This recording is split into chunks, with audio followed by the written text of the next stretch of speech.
At exactly 5:03 a.m., I opened my eyes, no alarm, no noise, just something deep inside me that had learned, over 20 years of marriage, to wake before anyone else. But this morning felt different, colder, heavier. I lay there in silence, staring at the faint ceiling lines etched by moonlight filtering through the curtains. Eric was snoring softly beside me, the faint smell of whiskey still lingering on his breath. It was my 40th birthday, and I wasn't sure if I felt anything at all. I slipped out of bed, careful not to wake him, and pulled on the silk robe he gave me last Christmas, the one he said made me look more like a CEO's wife. I remembered how proud I was then, still believing that I meant something. I padded into the kitchen and flipped on the recessed lights. Everything gleamed: marble countertops, chrome fixtures, a room that looked more like a catalog than a home. I turned on the coffee machine and stood there as it hissed to life, watching the dark liquid drip into the carafe like it had purpose. At least something did. I had already planned tonight's dinner a week ago. A full menu, from rosemary lamb to a chocolate raspberry cake from the best bakery in Boston. I'd prepped the guest list, arranged the wine pairings, and even chosen the floral centerpieces. Not because Eric asked, because I needed something to hold on to, something to prove I still had control. As I reached for my planner on the counter, Eric's phone lit up next to it. A new message. I don't know why I looked. Maybe I already knew what I would find. The preview read, "Sunshine, can't wait to see you tonight. 12 o'clock. Same hotel. It's gonna be wild. K." My hands froze. My breath caught. And all I could hear was the hum of the fridge behind me, louder than my heartbeat.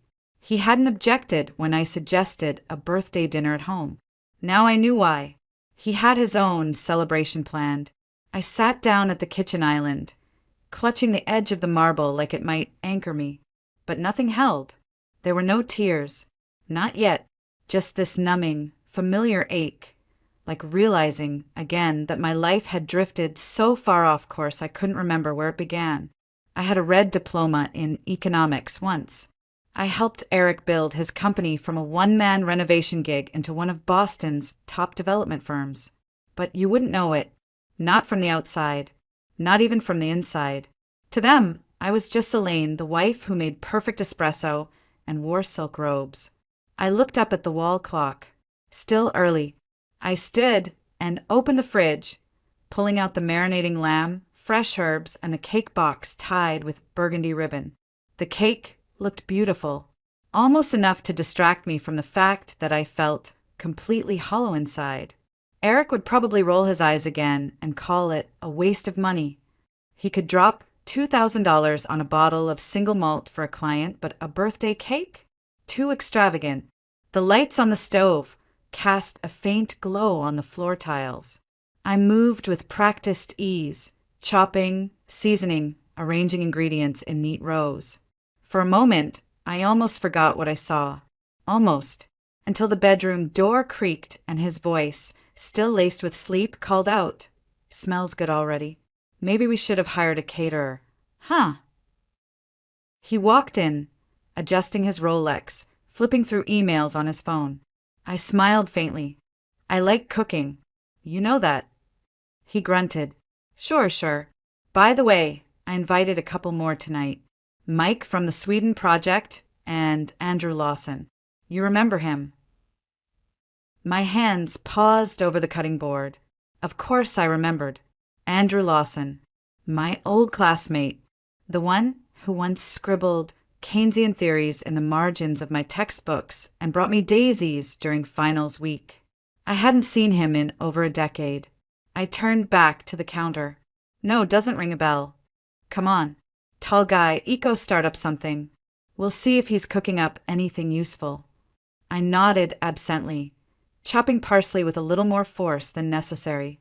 My husband had no idea what kind of storm he was inviting into our house, or what it would do to me.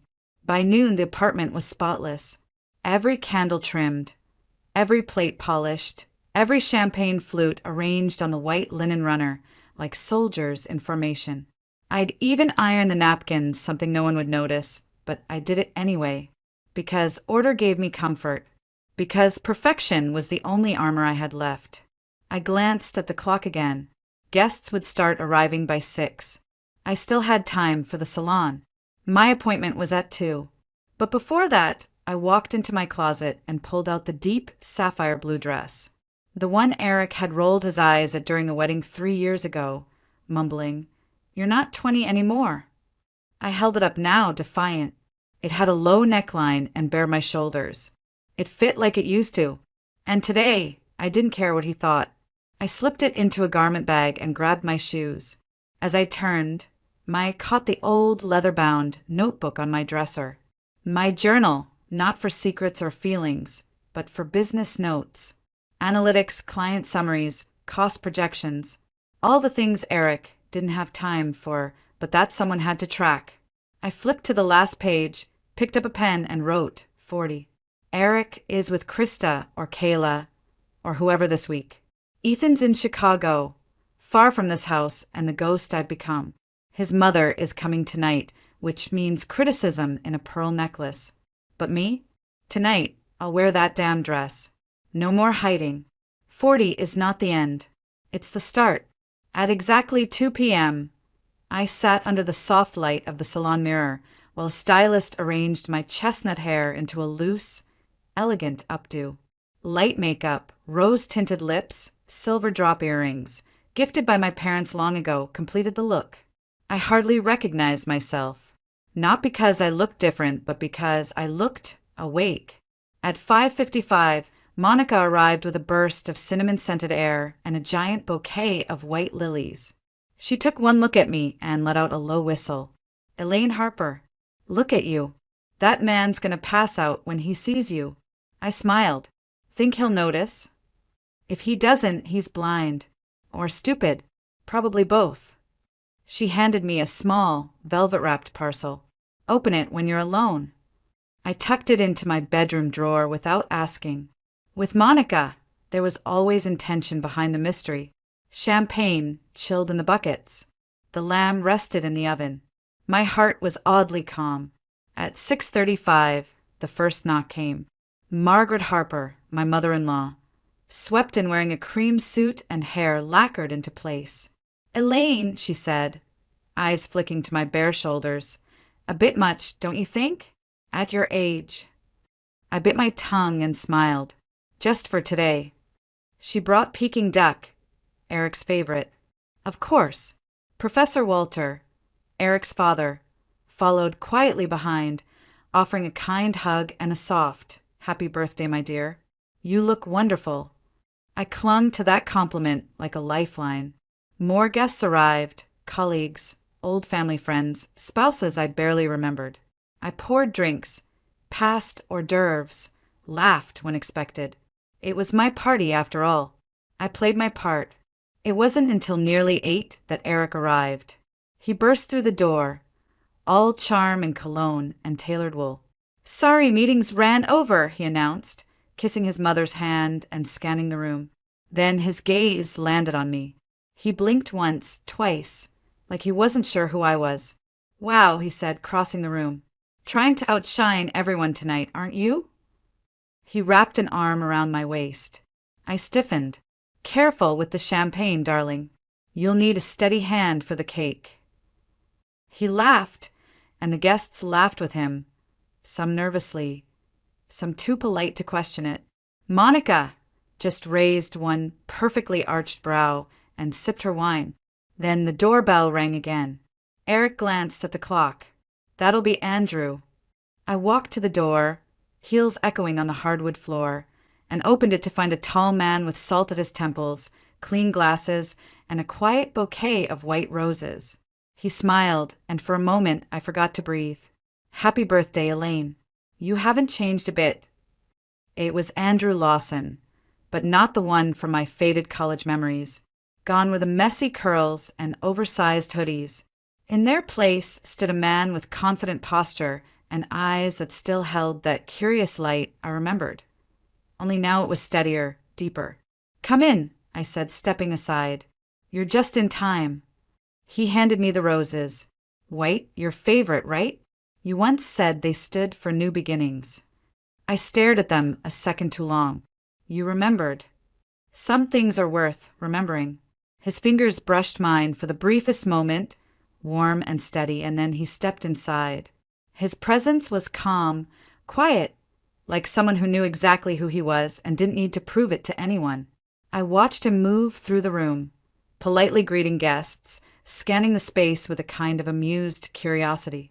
Meanwhile, Eric was across the living room, slapping shoulders, telling loud stories, drawing attention like he always did. When he spotted Andrew, his grin widened. Lawson, man, how long has it been? Sweden treating you well. Andrew shook his hand firmly. Can't complain. Sustainable development is growing fast. All right, green energy, carbon offsets, all that feel-good stuff, Eric chuckled. You tree huggers always need investors, don't you? Andrew just smiled, calm and measured. Sustainability isn't just feel-good, it's the future. But I'm sure you're thriving too, Eric. Harper Developments is one of the top 10 now, isn't it? Eric puffed up, clearly pleased. All thanks to grit and good instincts.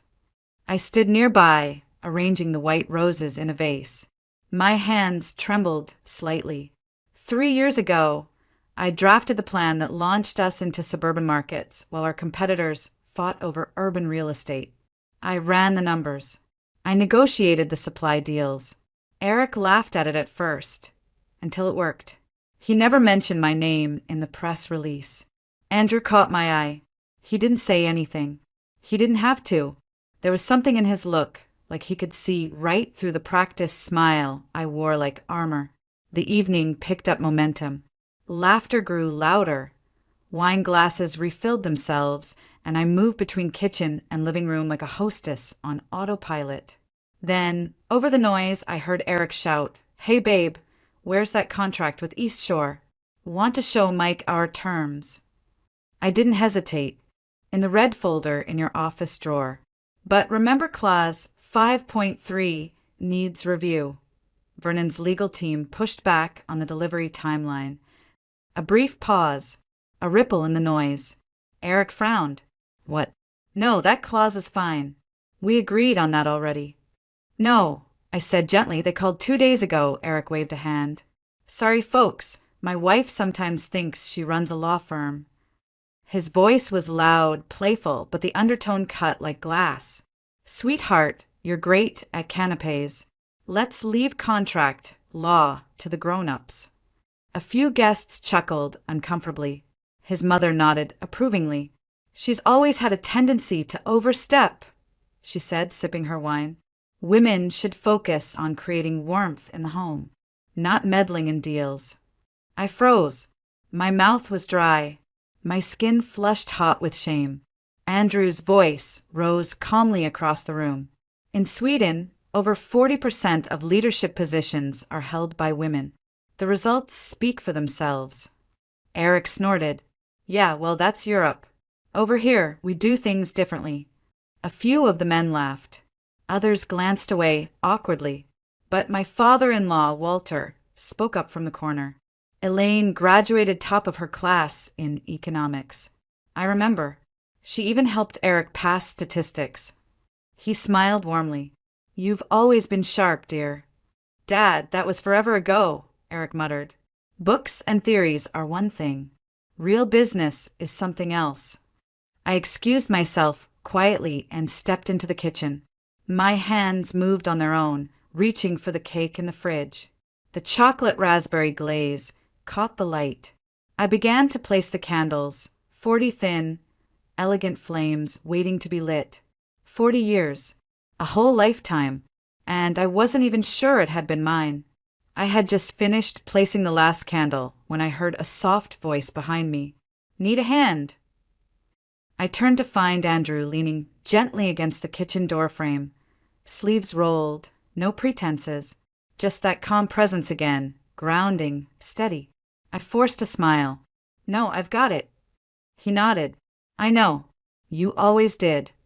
For a moment, I couldn't move. His words landed deeper than I expected. Not because they were flattering, but because they were true. I had always managed, even when everything inside me was cracking. Our eyes met across the marble island. In his, I didn't see pity. I saw clarity. And something else, something warm. I looked away before it could settle too long. Then Eric's ringtone broke the moment, his phone, left on the kitchen counter, buzzing against the granite. The screen lit up. A name appeared. Krista. I didn't touch it. I didn't need to. Just seeing her name confirmed what I already knew. Eric walked in a moment later, talking loudly, oblivious. When he saw the name flashing on the screen, he lunged for the phone, hit decline, and glanced at us both.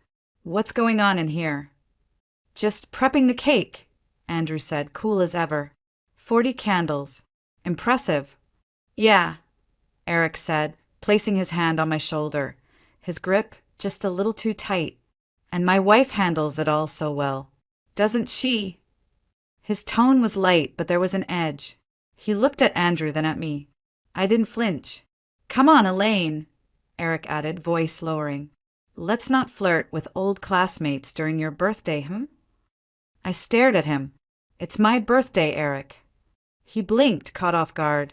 But before he could respond, I picked up the cake plate and headed to the living room. Guests were waiting. I set the cake down, lit the candles, and stood still for a moment, watching the soft glow light up the silverware, the wine-stained glasses, the polite faces. Eric clinked his glass. A toast to my wife. To Elaine, our lovely hostess, who cooks like a dream and keeps the house running like clockwork. Laughter. Glasses raised. He turned to me with a smile that didn't reach his eyes, and who occasionally thinks she's a business consultant. That one stung more than I thought it would. My gaze scanned the room, searching for something, anything that felt real. And then I saw Andrew, raising his glass with quiet intent. To Elaine, he said, to her brilliance, and to all her talents, seen or unseen. There was a shift in the room, just a flicker, but I felt it. Some guests looked at me with new eyes. Others looked away. Something cracked open inside me. After the cake was cut and the noise returned to its usual hum, I slipped away again, retreating to the guest bathroom for air. When I emerged, I found Monica in the hallway, arms crossed, lips pressed in frustration. He's a jackass, she muttered. I know. She leaned in. Did you open it? Not yet. Now's the time. I walked to the bedroom, shut the door softly, and pulled out the velvet parcel from the drawer. I unwrapped it slowly. Inside was a brooch, a butterfly frozen in amber, its wings delicate and intricate, preserved in golden resin. I traced its edges with my fingertip. A butterfly in amber, beautiful, imprisoned, just like me. I fastened it to my dress, and for the first time in years, I looked at my reflection and didn't see a wife. I saw a woman trying to remember how to be herself again. Back in the living room, the energy had shifted, but only slightly. Laughter still echoed, but it felt thinner now, more rehearsed. I floated between conversations, refilling drinks, checking in on guests. My body moved automatically when my mind spiraled. The brooch on my dress felt heavy against my chest, like a quiet reminder. You're not invisible. Not anymore. Eric was in the center of it all, as usual. One hand gripping a glass of whiskey, the other gesturing wildly as he talked about the firm's next big project. We're launching a new luxury complex on the waterfront, he boasted. Came up with the whole thing myself. Open-plan penthouses, minimalist rooftop studios. I froze. That was my idea. I'd sketched it out on a napkin one night while he half listened. I had done the research, compared market trends, even pulled examples from European housing models. But now, as he told the story, I was just another smiling face holding a tray of hors d'oeuvres. I ducked back into the kitchen, heart pounding, eyes stinging. A few moments later, Monica followed.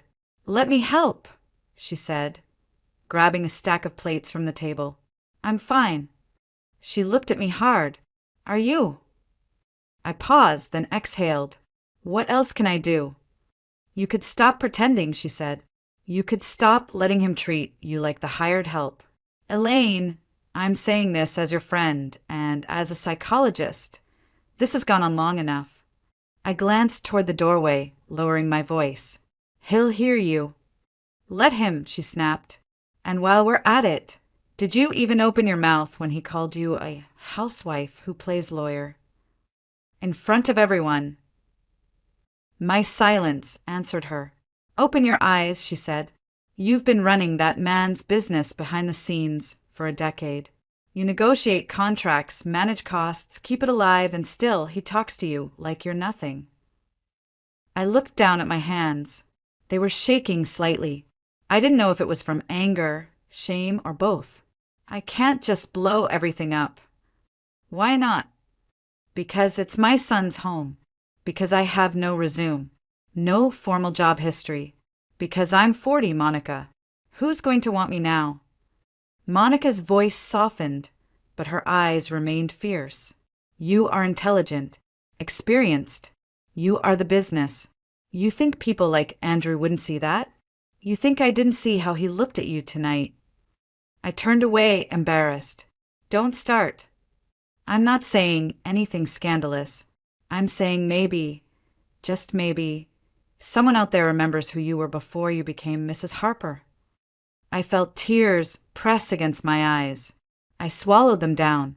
I don't even know who that person is anymore. You do, she said, placing a hand on my arm. She's just been asleep, but not dead. Before I could respond, Eric's voice boomed from the hallway. Elaine, you hiding again? We stepped out together. He was swaying slightly now, his glass nearly empty. His face was red from drink, his smile too wide. There you are, he said, walking over. You missed the part where I told the guys about your little contract correction. Big laugh. Glad I could entertain, I said flatly. He stepped closer, leaning in. You embarrass me in front of Mikhailov. Keep that up, and we'll have a different kind of talk later. Something in me snapped. Quietly, cleanly, I looked him in the eye. Then maybe it's time we have that talk now. His smile faltered. He didn't see it yet, but I wasn't the woman he toasted anymore. I was the woman about to burn the script. The room quieted the moment I spoke. Not entirely, but enough. Eric blinked, trying to decipher my tone, whether I was still playing along or had finally stepped out of character. What talk? He asked, half laughing like I was joking. Now, come on, Elaine. Don't make a scene. I steadied my voice. I'm not making a scene. I'm speaking. He leaned in again, this time more menacing. Don't push me. Not tonight. It is tonight, I said louder now. Because I'm done pretending. Eric stiffened.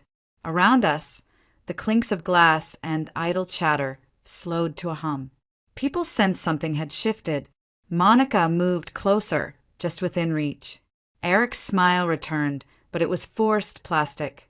I think you've had a bit too much wine. You don't mean whatever little tantrum this is. I tilted my head.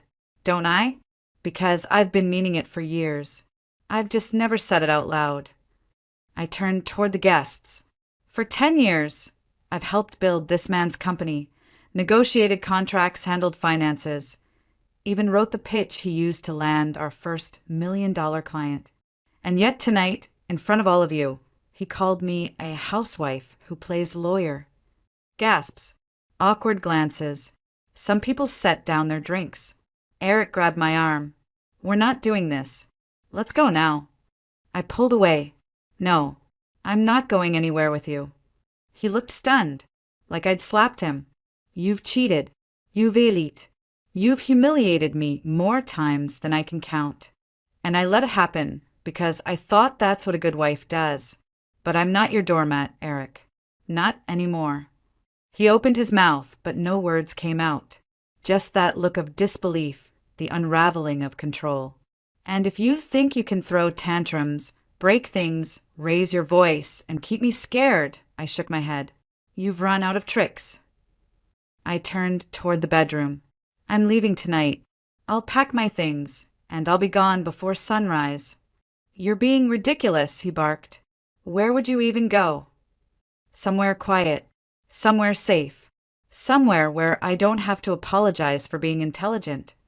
"Is this because of him?" he growled, jerking his head toward Andrew, who'd stepped closer now, silent but unmoving.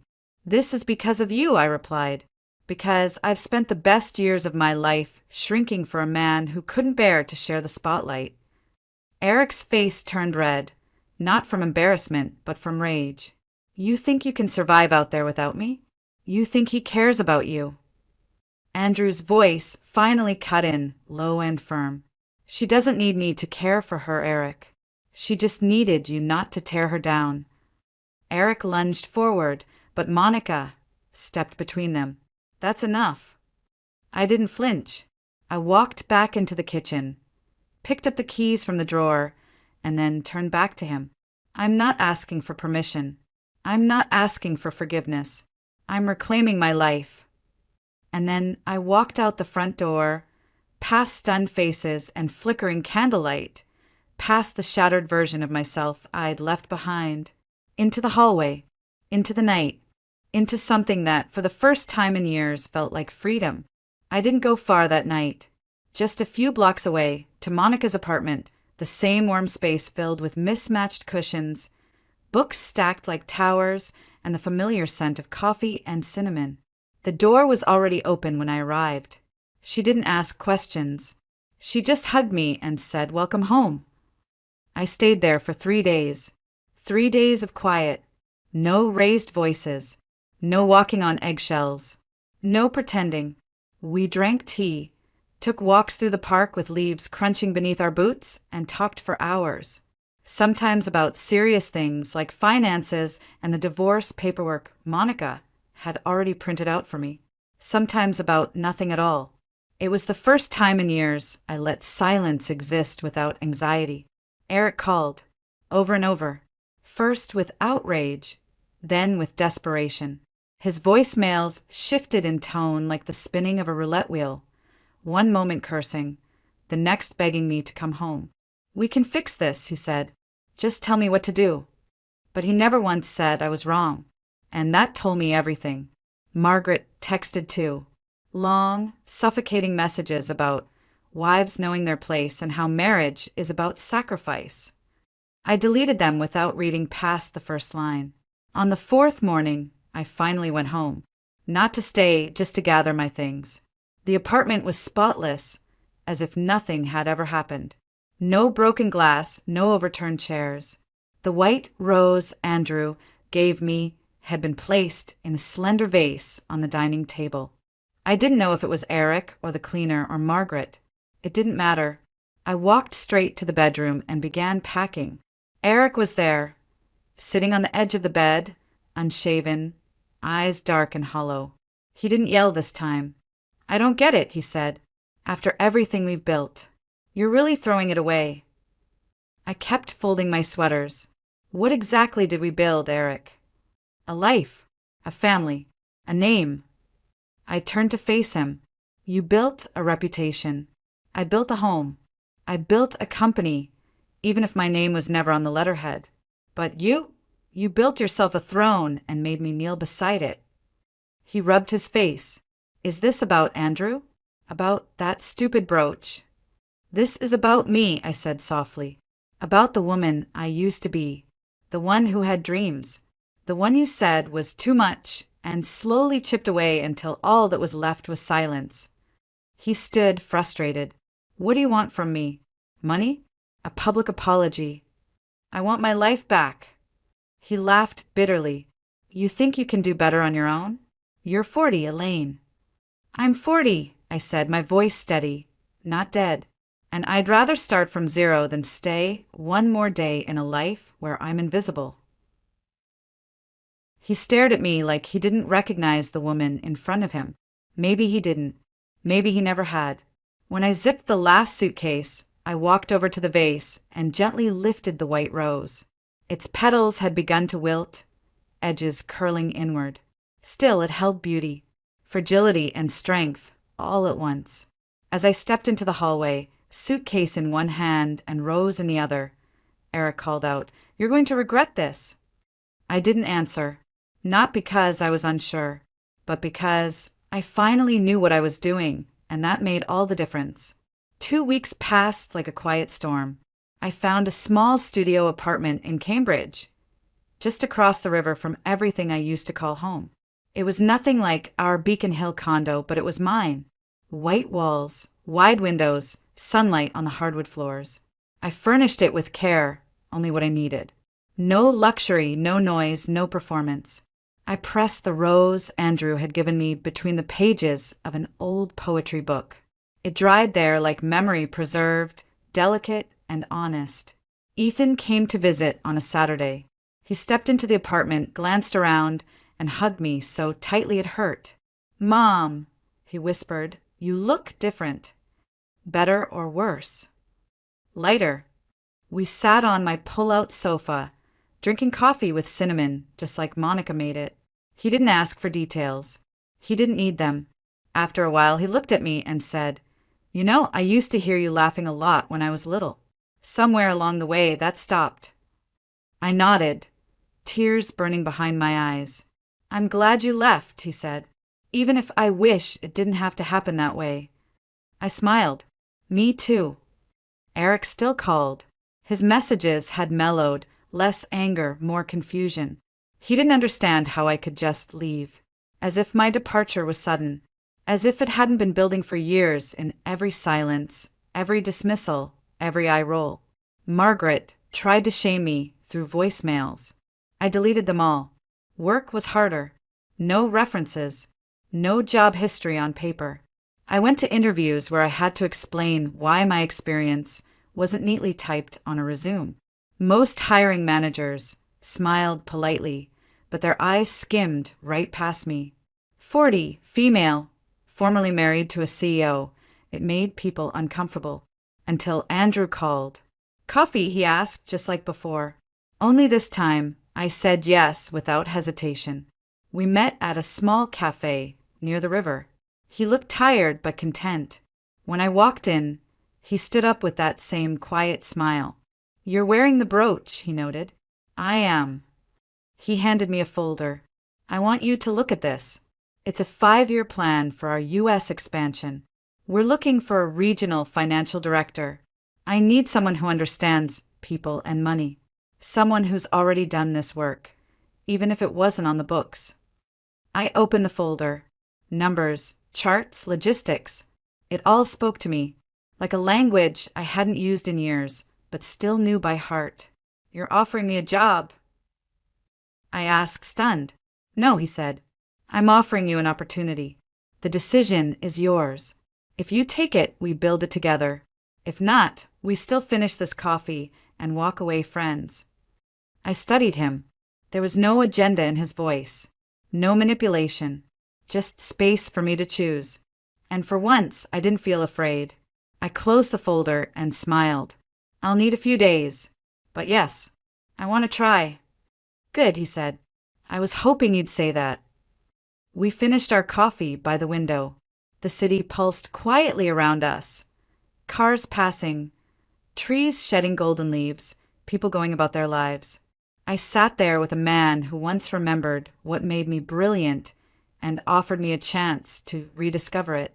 Later that night, in my apartment, I pinned the butterfly brooch back onto my jacket and stood by the window. The world outside didn't know I had changed, but I had. I wasn't a woman trapped in amber anymore. I was a woman in motion. And for the first time in decades, I was finally flying forward on my own wings.